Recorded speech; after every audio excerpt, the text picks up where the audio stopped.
Hindu number संवत्सर की शुरुआत होगी, इसकी बधाई और शुभकामनाएं।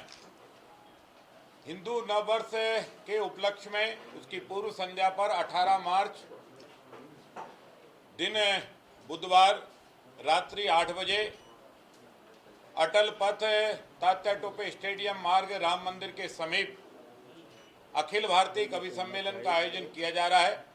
इस कवि सम्मेलन का शुभारंभ मध्य प्रदेश के लोकप्रिय मुख्यमंत्री आदरणीय डॉक्टर मोहन यादव जी दीप प्रज्वलन करके संत समाज की उपस्थिति में इसकी शुरुआत करेंगे। देश के ख्याति नाम राष्ट्रवादी कवि, मानस मर्मज्ञ और अपने अपने राम के नाम से ख्याति अर्जित डॉक्टर कुमार विश्वास इस कवि सम्मेलन के मुख्य हिस्सा हैं।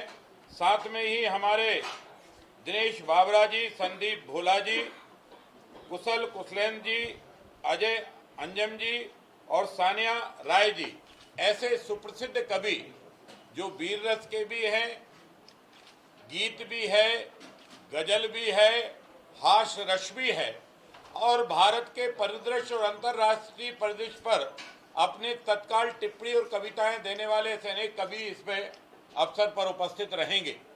हम संपूर्ण देशवासियों से आह्वान और प्रार्थना करते हैं कि संपूर्ण देशभक्त नागरिक अपने भारत के स्वाभिमान और संस्कृति को पहचानें, हमारे पूर्वजों के संघर्ष और उनकी गौरव गाथा का यश कीर्ति गाएं।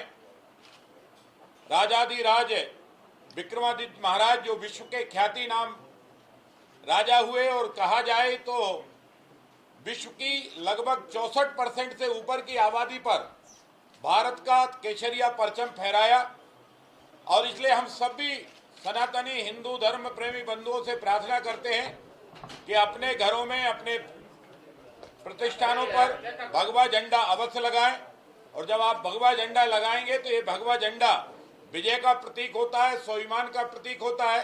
यही तो वो पवित्र झंडा है। जब राम रावण युद्ध हुआ तो भगवान राम की सेना का ये झंडा था। जब महाभारत युद्ध हुआ तो भगवान कृष्ण के जो जिस रथ के सारथी थे उसका ये झंडा था।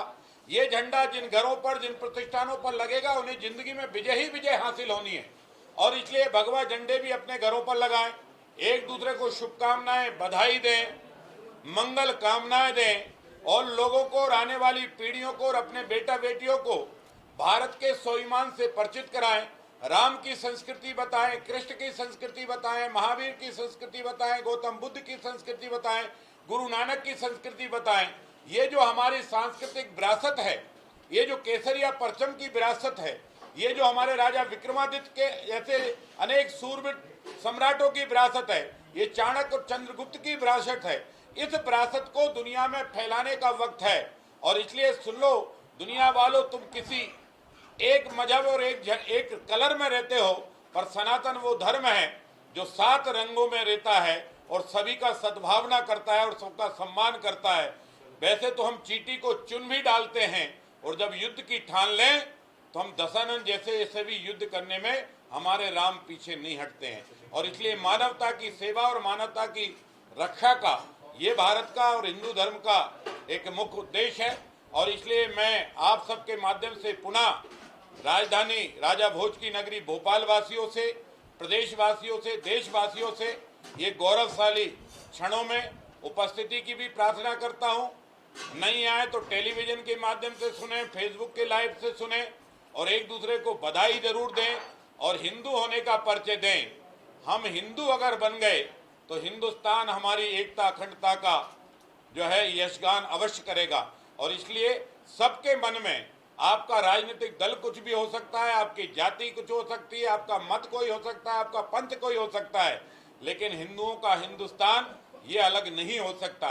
इसलिए अपने हिंदुस्तान के लिए, अपनी संस्कृति के लिए, अपने केसरिया परचम के लिए, अपने राम के लिए, अपने कृष्ण के लिए, अपने महावीर के लिए, अपने गौतम बुद्ध के लिए, अपने गुरु नानक के लिए इनकी यश कीर्ति जरूर गाइए। और ये जो गुड़ी पड़वा का दिन है, यह चैती चांद का प्रथम दिन है, ये सृष्टि का निर्माण का दिवस भी है।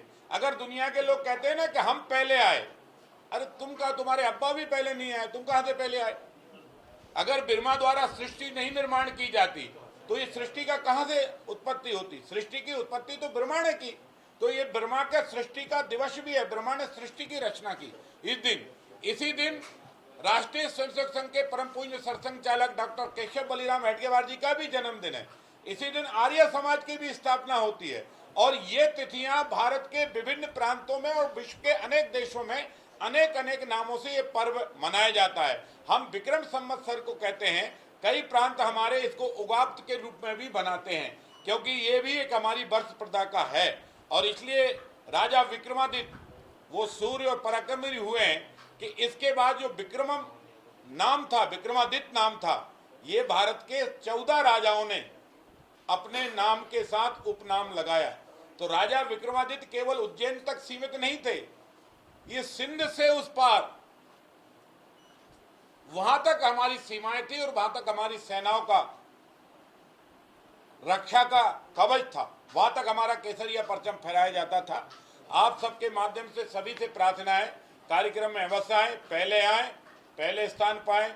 माता बहनों की बैठने की व्यवस्था तो है, पर प्रार्थना यही है कि समय पर आएंगे तो उचित स्थान पर बैठ जाएंगे।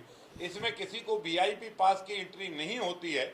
हमारे लिए सभी वीआईपी हैं, लेकिन फिर भी हम वीआईपीओं से भी प्रार्थना करेंगे कि समय पर आएं और उचित स्थान पर अपना स्थान ग्रहण करें। ये आपके माध्यम से प्रार्थना है।